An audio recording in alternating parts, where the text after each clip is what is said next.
जो भी यूनिट पहले दी हुई है ना, उस यूनिट पे फोकस करो। पहले यूनिट क्या है, 52 kilometre per our. A driver of car का जो ड्राइवर है वो उसको ड्राइव कर रहा है और उसकी स्पीड दी हुई है 52 kilometre per hour. Applies brake and accelerates uniformly in opposite direction. तो सबसे पहले क्या करो, आप यूनिट को कन्वर्ट करो। 52 किलोमीटर पर आवर ये एक स्टैंडर्ड यूनिट नहीं है, मीटर पर सेकेंड में आपको कन्वर्ट करना पड़ेगा। तो मीटर पर सेकेंड दैट मीन्स 52 इंटू 5/18 यही करना पड़ता है।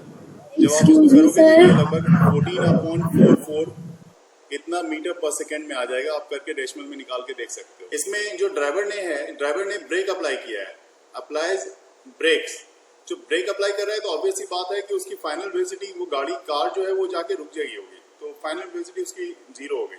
उसमें टाइम उसको कितना लगा to stop the car, 5 seconds. Time उसके पास टाइम दिया हुआ है 5 सेकेंड का, ये 5 सेकेंड उसको लग रहा है, ठीक है, 5 सेकेंड लग रहा है। और यहाँ पे इनिशियल स्पीड ऑफ कार, अब ये जितनी भी कार की मैं बात कर रहा था, ये कार ए है आपका, 2 कार है, कार ए की बात मैं पहले कर रहा हूँ। अब मैं बात करूंगा कार बी की, तो दूसरी कार यहाँ पे मैं ले लेता हूँ, कार बी आपके सामने में। यहाँ पे कार बी के बारे में बात कर लेते हैं। कार ए का काम हो गया हमारा, कार बी की बात कर लेते हैं। कार बी में क्या कह रहा है कि देखिए स्पीड इसकी कितनी है, 3 किलोमीटर पर आवर की। तो स्पीड जो है आपकी इसकी यू, इसके लिए ये इससे पहले यू आपने निकाला था, ये जो था ये आपका वी था, ये यू था इसका स्टार्टिंग वाला, और ये वी था। तो अब जो आपके पास यू है, जो कार स्टार्ट हो रही है वो 3 किलोमीटर पर आवर से, 3 किलोमीटर पर आवर, 3 इंटू 5/18, और ये 3 6 जा 18 कैंसिल हो जाएगा। तो 0.83 की वैल्यू आएगी, 0.83 मीटर पर सेकेंड की इनिशियल स्पीड रही होगी। इसने भी कार में ब्रेक अप्लाई किया। देखिए दूसरा कार जो है, दूसरा कार जिसको मैं बी मान रहा हूँ, इसने भी क्या किया, अप्लाइज दिस ब्रेक्स स्लोली, और स्टॉप होता है 10 सेकेंड, मतलब इसको टाइम लग रहा है 10 सेकेंड का, और स्टॉप हो रहा है तो ऑब्वियस सी बात है इसकी वेलोसिटी भी क्या होगी, 0 हो गई। तो 2 पार्ट में मैंने इसको क्वेश्चन को देख लिया, एक पार्ट ये वाला था, दूसरा पार्ट ये वाला था, कार ए के लिए, और दूसरा पार्ट कार बी के लिए, ठीक है। अब स्पीड टाइम ग्राफ की बात करनी है। स्पीड टाइम ग्राफ कैसी बनेगी वो भी देखना पड़ेगा आपको। तो थोड़ा सा ग्राफ पे, तो थोड़ा आपको जब भी ग्राफ की बात आती है तो थोड़ा डर होता है, वहाँ पे यहाँ ये डर को खत्म करना जरूरी है। तो सबसे पहले मैं ग्राफ ड्रॉ करना चाहूँगा यहाँ पे। तो एक वाई एक्सिस और एक एक्स एक्सिस, इस तरह से आप ड्रॉ कर लो। ग्राफ में सबसे पहला काम तो यही होता है, और इसमें जो मिड में है, जो गैप होती है, वो गैप आप दिखा दो। जैसे नीचे में मैं गैप दिखा रहा हूँ 1 2 3 4 5 6 7 8 9 10 11, यहाँ तक का मैं दिखा रहा हूँ। और नीचे जो मैं ले रहा हूँ ये टाइम है। नीचे क्या ले रहा हूँ मैं, ये टाइम है। ऊपर मैं ले रहा हूँ स्पीड के लिए, ठीक है। ऊपर इस तरफ वाई एक्सिस के जो ग्राफ है, यहाँ पे मैं स्पीड दिखाऊंगा। यहाँ पे मैं टाइम की बात कर रहा था, टाइम एक्स एक्सिस में है हमारा, और वाई एक्सिस में हमारा स्पीड है। इसमें भी गैप लेना पड़ेगा, तो इसमें मैं आपके सामने गैप ले रहा हूँ फिर से 1 2 3 4 5 6 7 8 9 10 11 12 13, और ये मान लो 14 तक ले लिया, यहाँ तक। और थोड़ा सा और ऊपर करना पड़ेगा, क्योंकि कैलकुलेशन में हमारा कुछ पार्ट थोड़ा इसमें और आएगा, तो इसको थोड़ा सा और ऊपर कर देता हूँ। यहाँ पे 15 तक मैं दिखा देता हूँ, ठीक है। तो सीधा करके इसको मैं ये थोड़ा सा ग्राफ नीचे करके, और यहाँ पे 15 तक ले लिया। अगर कार ए की पहले बात की जाए तो ऊपर देखो आप, कार ए की स्पीड कितनी थी, 14.44 मीटर पर सेकेंड की स्पीड थी। और ये 14.44 से इसका मतलब इसका यहाँ पे जैसे मैं 15 देख रहा हूँ, तो इसका मतलब इसके थोड़ा सा नीचे से ये शुरू हुआ होगा कार ए का चलना, 14.4। और ये लास्ट में टाइम कितना लगा इसको, तो टाइम लग गया इसको 5 सेकेंड लग गया, ब्रेक लगा, लास्ट में कार क्या हुआ, कार रुक गई। तो कार रुक गई, इसका मतलब क्या होगा, आप देखो इसकी स्पीड कम हो रही थी, है ना, स्पीड कम हो रही थी, ये चीज आपको यहाँ पे समझना पड़ेगा।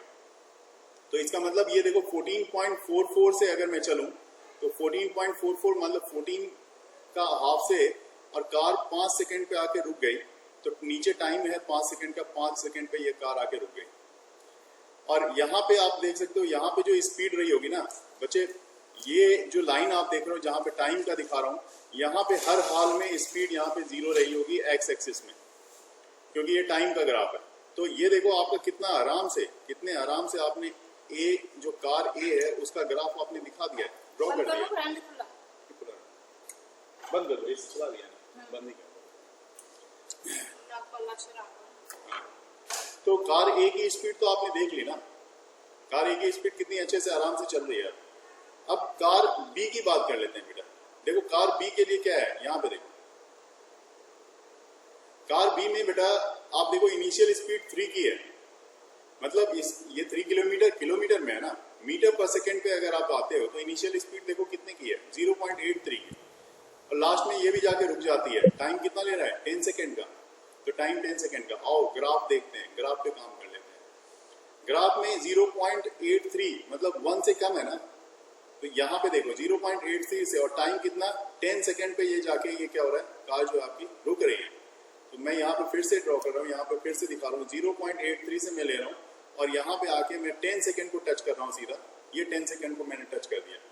ये स्पीड जो है कार बी की है। किसकी है, कार बी की स्पीड। ये दोनों का ग्राफ रेडी है आपके लिए, और जिस पॉइंट पे ये ज्वाइन कर रहा है, दोनों एक दूसरे को टच कर रहा है, वो पॉइंट है आपका यहाँ पे, ये पॉइंट है जहां पे ये एक दूसरे को कांटेक्ट में ले रहा है, ठीक है। और ये पॉइंट यहाँ पे मैं सी दिखा देता हूँ, ये पॉइंट सी है, ये पॉइंट जहाँ पे एक दूसरे को ज्वाइन कर रहा है ये डी है, ये पॉइंट जहाँ 10 सेकंड पे ये मिल आ रहा है ये दूसरा वाला कार, ये ई है, और इस पॉइंट को मैं ये इसको ई इसको मान लेता हूँ, एफ उसको मान लेता हूँ, ठीक है। तो ये देखो ये ई इस पॉइंट को मैंने मान लिया, और इस पॉइंट को मैं एफ बना लेता हूँ। इस तरह से प्रॉपर आपका ग्राफ ड्रॉ हो गया, लेकिन अभी भी क्वेश्चन को सॉल्व करना बाकी है। जो इसमें एरिया मैंने कंसीडर किया हुआ है, उस एरिया को देखेंगे बेटा, ध्यान देना।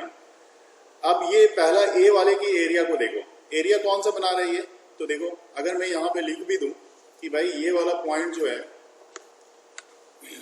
यहाँ पे ए, ये ओ है, ठीक है। तो ओ डी और सी, ओ डी और सी मिलके मतलब एरिया आपकी सीओडी, एरिया कौन सी है, एरिया सीओडी। सीओडी कौन सा बना रहा है, तो ए वाला कार जो है ये एरिया बना रहा है सीओडी का, ठीक है।